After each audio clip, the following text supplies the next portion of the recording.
प्रिय छात्रों, हिंदी के इस शिक्षण सत्र में आपका हार्दिक स्वागत है।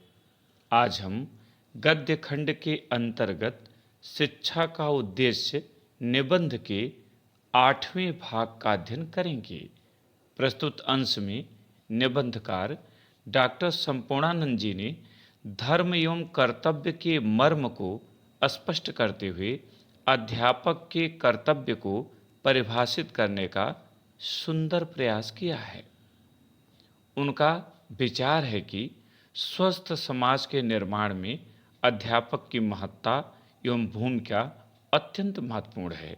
गद्यांश देखें। परंतु इस बुद्धि की जड़ तभी दृढ़ हो सकती है जब चित्त में सत्य के लिए निर्बाध प्रेम हो। सभी शास्त्र इस प्रेम को उत्पन्न कर सकते हैं, पर शर्त यह है कि ज्ञान औषध की घूंट की भांति ऊपर से न पिला दिया गया हो। सत्य को धारण करने के लिए अनुसंधान और आलोचना की बुद्धि का उद्बोधन होना चाहिए। वह बुद्धि निर्भयता के वातावरण में ही पनप सकती है। अध्यापक को यथाशक्य यह वातावरण उत्पन्न करना है। कठिन शब्दों का अर्थ और व्याख्या एक साथ देखें। दृढ़ माने मजबूत, निर्बाध बाधा रहित, औषध माने दवा,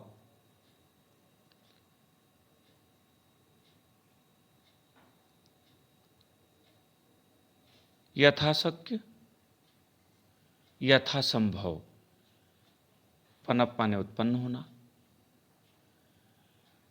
व्याख्या देखें। लेखक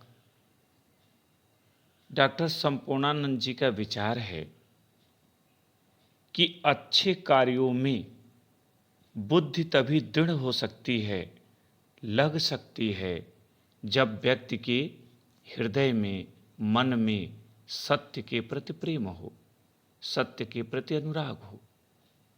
क्योंकि जब तक सत्य के प्रति मन में प्रेम नहीं होगा, अनुराग नहीं होगा, तब तक बुद्धि स्थिर नहीं रह सकती, बल्कि वह चलायमान हो जाएगी, वह दृढ़ नहीं रह सकती।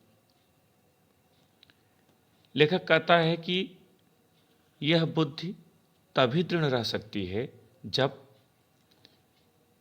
ज्ञान को औषध के समान ऊपर से व्यक्ति को पिलाया गया न हो।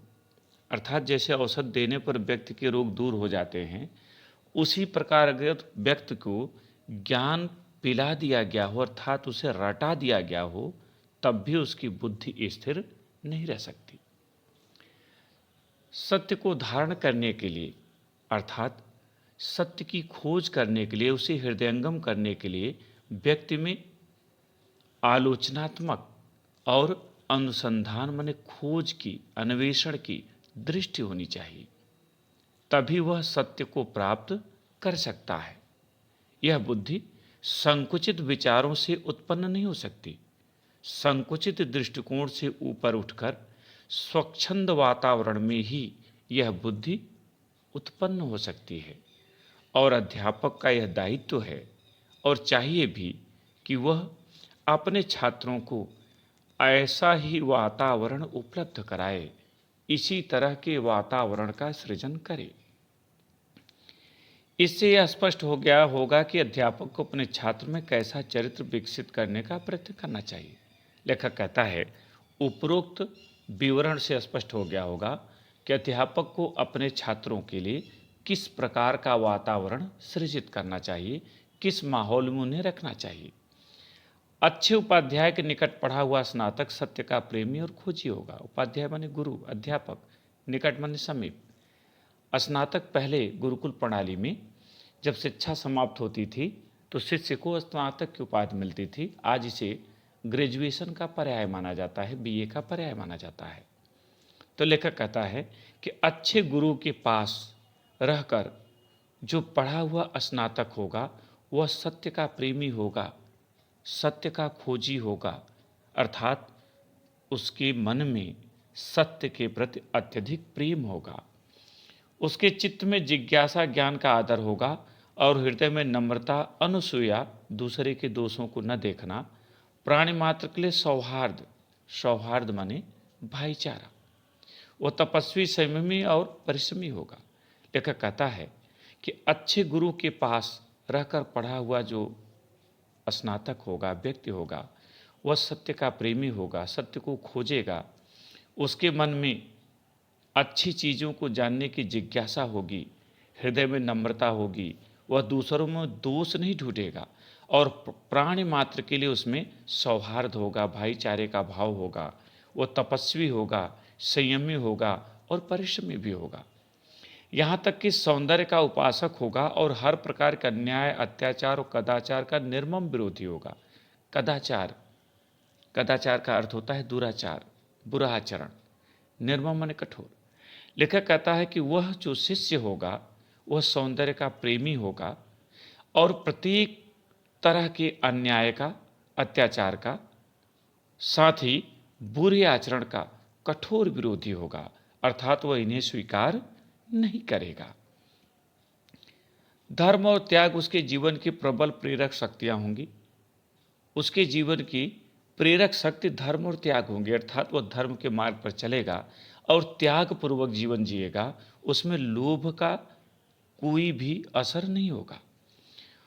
उसका सदैव यह प्रयत्न होगा कि वह पृथ्वी अधिक सभ्य और संस्कृत हो, समाज अधिक उन्नत हो। योग्य शिष्य के मन में सदैव यह भाव होगा कि वह ऐसा प्रयत्न करे कि धरती के सभी प्राणी सभ्य हों, चारों तरफ एक श्रेष्ठ संस्कृत का विकास हो, समाज पहले से अधिक उन्नत हो, समृद्ध हो।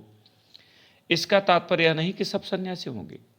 लेखक कहता है कि यद्यप अध्यापक और समाज व्यक्ति को अच्छे मार्ग पर चलने के लिए प्रेरित करेंगे, लेकिन इसका तात्पर्य नहीं होगा कि सभी लोग सन्यासी जैसे होंगे, उनमें किसी का तरह के दुर्गुण नहीं होंगे। यह संभव नहीं है। गृहस्थ पर धर्म का भार सन्यासी से कम नहीं होता। व्यापार, शासन, कुटुंब के क्षेत्रों में भी धर्म का स्थान है। यह भी दावा नहीं किया जा सकता कि लोगों में राग द्वेष का नितांत भाव हो जाएगा, कोई दुराचारी होगा ही नहीं। लेखक कहता है कि गृहस्थ जीवन में रहकर जो व्यक्ति जीवन जीता है उसका कर्तव्य किसी सन्यासी से कम नहीं होते। अर्थात सन्यासी जैसे धर्म के मार्ग पर चलता है, वैसे ही गृहस्थ भी धर्म के मार्ग पर चलता है। उस पर बाकी तीनों आश्रम निर्भर करते हैं।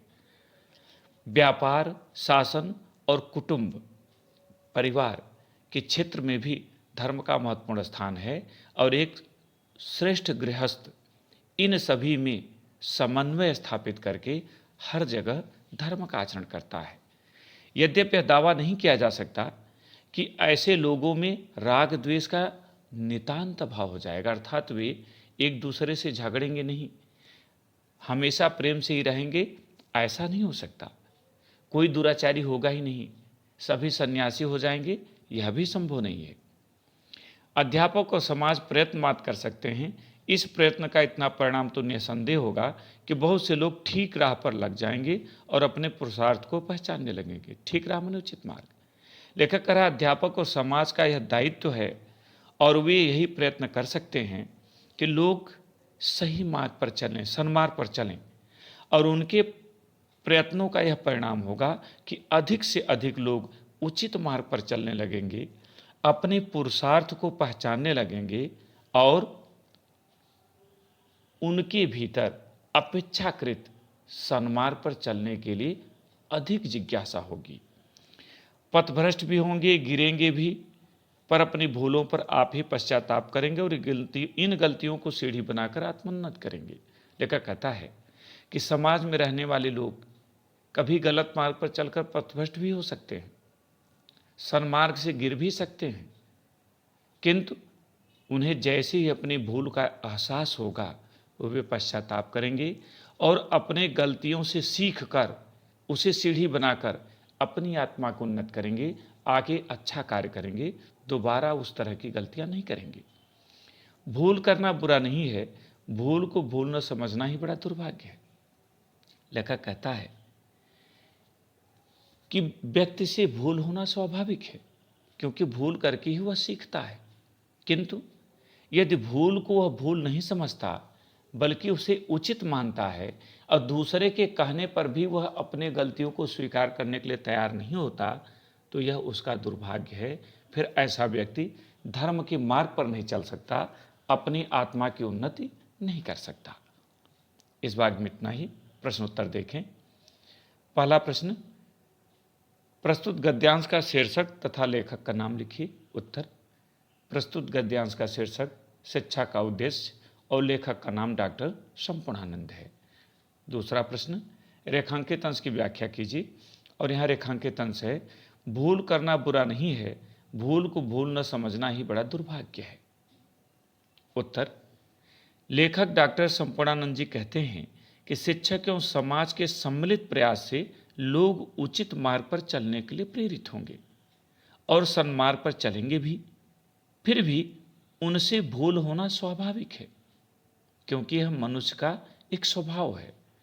यदि वे अपनी भूल को समझकर उस पर प्रायश्चित करते हैं तो वे सही मार्ग पर चल सकेंगे।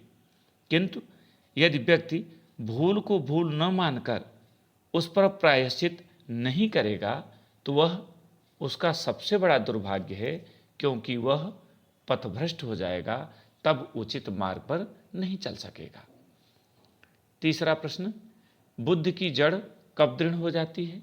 उत्तर, बुद्धि की जड़ तभी दृढ़ हो सकती है जब सत्य के लिए व्यक्ति के मन में निर्बाध प्रेम हो। चौथा प्रश्न, अच्छे उपाध्याय के निकट पढ़ा हुआ स्नातक कैसा होगा? उत्तर, अच्छे उपाध्याय के निकट पढ़ा हुआ स्नातक सत्य का प्रेमी और खोजी होगा। उसके हृदय में नम्रता एवं प्राणी मात्र के लिए सौहार्द का भाव होगा। पांचवा और अंतिम प्रश्न, किस पर धर्म का भार सन्यासी से कम नहीं होता? उत्तर, गृहस्थ पर धर्म का भार सन्यासी से कम नहीं होता। प्रिय छात्रों, इस भाग में इतना ही। 9वें भाग के साथ फिर मिलेंगे। बहुत बहुत धन्यवाद।